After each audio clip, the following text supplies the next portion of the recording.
Hi folks, it's your girl Araba Kumsin here on Ghana Grows Edwuma. As you know, Ghana Grows Edwuma is part of Ghana Grows, an initiative of MasterCard Foundation in partnership with Springboard Roadshow Foundation.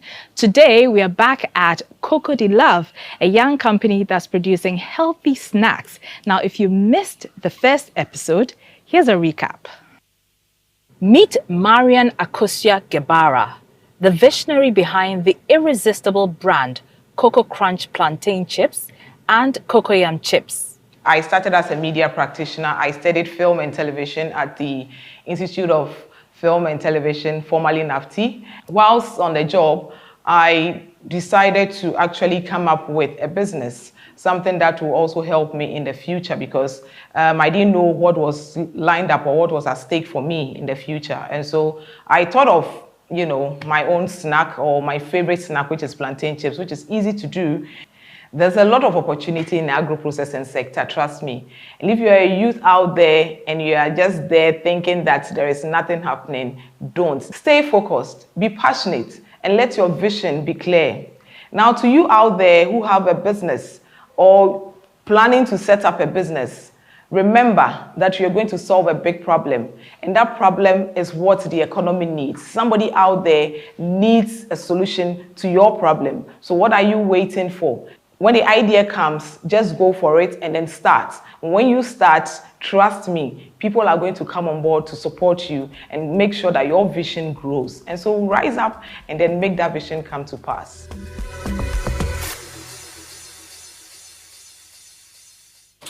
So I'm still chewing on these snacks. I just can't stop. It's so delicious. You know, one thing that you see that's common on our streets, especially our highways, is plantain sellers, plantain vendors, plantain chips vendors, rather. But, they don't package their chips like this. And it certainly doesn't taste like this, We'll get more into the packaging bit. We'll delve into that. But I'm here with Marian, and she's going to tell me about what inspired her to actually start this business. Marian, so how did it all start? Well, the way you're enjoying it, it takes me back to a situation where I was in a bus many years ago. And, I love plantain chips. So I bought some from the street vendors. And then whilst enjoying it, the street vendors, they've clipped it with staple pins. And unfortunately, I think there was one under the pack. And so the last bit of it, it was pieces. So I just poured it into my mouth. You must have been very hungry. I saw the pin. So the staple pin, unfortunately, I couldn't save it. I swallowed it. But God being so good, I didn't have any issues afterwards. And that was a very bad experience for me. It kept me thinking. And I was asking myself, is this what we are eating? Is this what is being served out there? So that is where the whole idea started. I wanted to do plantain chips, but what really triggered was that I want to bring out a product that is safe and healthy for everybody to enjoy. And so I went to invest a little capital to start a business. Why plantain chips? Why not jollof rice? Yes. Why not, any other thing? Yeah, so by then I was in the media, and then I didn't have the luxury of time to actually sit and do proper restaurant business, although that's my passion. Right. So I just thought of what can I do on, say, a Saturday when I'm not doing anything, take it as a hobby. And I looked at the process in plantain chips. It's a bit simple. Get your plantains, you grate them, and then you salt them, and then you're good to go. Right. So I said I want to start with that, and then put in my energy and all that. So it wasn't a mainstream food thing that I want to do. Do you have any culinary background? You mentioned that you were in the media and you pivoted into entrepreneurship. Right. Do you have any culinary background? Unfortunately, I don't. I had a passion when I was very young. So this whole business was a hobby. I was just trying something. But then through reading, through research, through observing other things, listening to what is going on around you, and then also through training that I got from other organizations, I was able to improve upon the product, and I'm still improving upon the product. Amazing, awesome. I mean, you talked about training, you talked about research, but we know that one important thing you can't take away from entrepreneurship, especially when you're starting, is the capital. Exactly. So how much did you invest in the business when you started? Oh goodness, way back, 1,000 cedis out of my salary. Yes. How long ago was this? 10 years ago. 2012 was when I started. Okay. So when we get to the factory, you see my small pan that I started. It always gives me that reminder that this is where you started from. So when you see the bigger pots, it didn't just come just like that. It started with that small pan, and then charcoal. I started even with the charcoal, and then I bought the ladle. There's the basic essentials that I'll need. Then the oil, and then I bought the plantain, and then the salt. And then that was it. I know that the entrepreneurial journey is not easy. We'll delve into that, but we're going for a short break. You're still watching Ghana Grows Edwuma. We are here at COCO de Love. De Love, right? Yeah, de Love. Yeah. COCO de Love. There's a lot more to unpack. Don't go away. We'll be right back.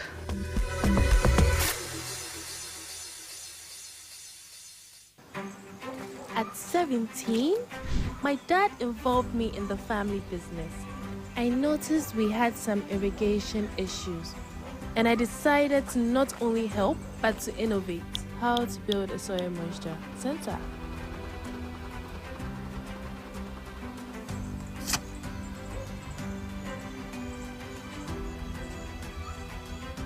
My innovation won me a grant to scale up.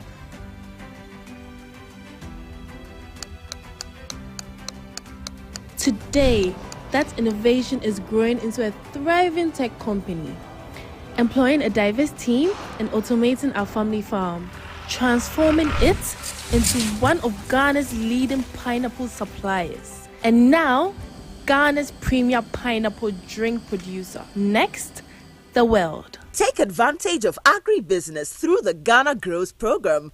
Ghana Grows. Hope Day. You're welcome back. This is Ghana Grows Edwuma. I am at COCO de Love, the home of the most delicious plantain chips. And I'm speaking to the CEO, Marian. So Marian, we're talking about your entrepreneurial journey, how you researched, how you trained, and how you invested 1,000 cedis at the start of your entrepreneurial journey. What challenges have you faced along the way, especially with regards to even acquiring raw material, the plantain and the rest that you use for the produce, and staffing, or even access to markets, because I know that's a huge challenge for entrepreneurs. Exactly. Yeah. Right. So as for the challenges, there are a lot, and they keep coming as you grow in the business. But the major ones I can pinpoint is the acquiring quality raw materials. My raw material is mostly plantain, and plantains are very delicate products. Yes. So when they come in, our weather here is very hot, and so you don't get plantains surviving for a couple of weeks. As soon as they come in a couple of days, or even the next day, everything is ripe. Everything's ripe, and so that also makes me to understand that there's something wrong with the quality of plantain that is coming. And then secondly, also trying to get a stable team to work with. It took me a couple of years to get the team I have now. And it's all due to hard work, also due to training on how to manage your staff and all that. And also understanding who they are, where they're coming from, how to deal with them. People management is not easy. And then how to also understand where they're coming from and put them in the right departments based on their strength. Now, getting into the market, you have competitors. These competitors are also, up in their game and doing a lot. All right. So how do you, because it's just plantain chips. It's just regular, it's just sweets, it's just kelewele. But how do I make mine stand out apart from the packaging? That was the question I was coming to ask you. I don't only fine, the packaging is there, but the quality of product in there should match. Exactly. Okay, so when you go to it should taste like the authentic plantain chips. Exactly. So what's been there? I mean, I know I love it. I can't wait to finish this whole. I'm just being very demure. I can't wait to finish it. But what's been the response from the market to the product? I'll say that it's been very positive. And everywhere we go is like thumbs up. Yes. So when I started with just about four retail shops. And within a space of 6 months, we are now 13 or 14 retail shops. We are serving all these shops. And why? Because the product is good. Okay, so it's good. We've done our research. We've sent our Google forms to our customers to actually assess us. Okay. And 90% of it is like the killer spice. What you're holding is their favorite. They Yes. love it. It is well packaged. It is neat. It is tasty. So it's a tasty, and it befits the name Crunch. It's crunchy.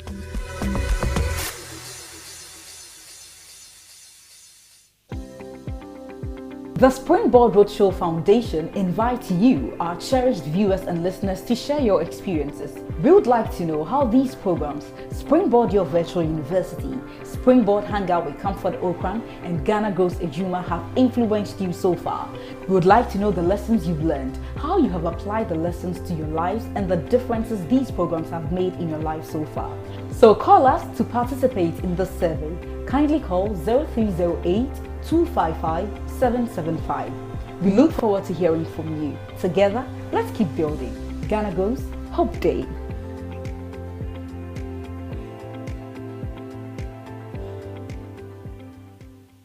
This factory is a powerhouse, creating skilled employment and teaching practical skills in manufacturing, hygiene, and logistics. The team here is learning every step of the export-ready food production journey. The satisfaction of creating raw plantain from scratch and maintaining quality and its freshness, and also the joy on customers' faces when they taste our plantation. It's fulfilling. The manager say, "Me fa bibia eyemu na mache adane no, ama me customers area omani aje." All the standards are very, very important when it comes to producing of the chips. Yeah, but the peeling side is very, very necessary. You have to take note of defects and damaged plantains. You have to take them out and wash them thoroughly before we fry them. Yeah. Food processing, Edwuma, Bibreka say Edwuma in Ghana, Edwuma ewo Ghana, plantain chips Edwuma ya, and Amediako school, ABC and de. Working here has gained me valuable skills, and I can say it's very, very important, and it's good for everyone to start something small, because even small plantains and you get valuable things and exciting things from them, that means you can gain more money from it. So I know that you are supplying domestically to the domestic market. Exactly. But do you have any plans of, exporting your produce? Perfect, I do. That is why I registered with GEPA. Okay. Yes, so that I'll be able to understand how to export to the other countries as well. So I've gone for my export training, and then I've done the first export, but not directly through me. It came through an exporter. And then we gave them the cartons and boxes, about 400 pieces, 4,000 pieces. We did it right here, day and night. We had to work. So we tested that one as well. It went to the US. So they picked up, we went to Tema to give it to them to ship it on the sea and all that. So yes, we are ready for the export markets. We've been having a lot of interactions and people coming in, distributors from all over the place coming in to interact with us to see how they can take the product out there. So as it stands now, I'm sure by next year, 2026, we'll hit our first export as well. And so we can't wait to have it out there, and so that's what we're doing. I bet they can't wait, because these crunchy delights very, are very just natural. Just delicious and natural and healthy. Very healthy as well. Okay, thank you, Mariam. You're still watching Ghana Grows Edwuma. We're here at COCO de Love. There's still a lot more that we're going to be discovering here. So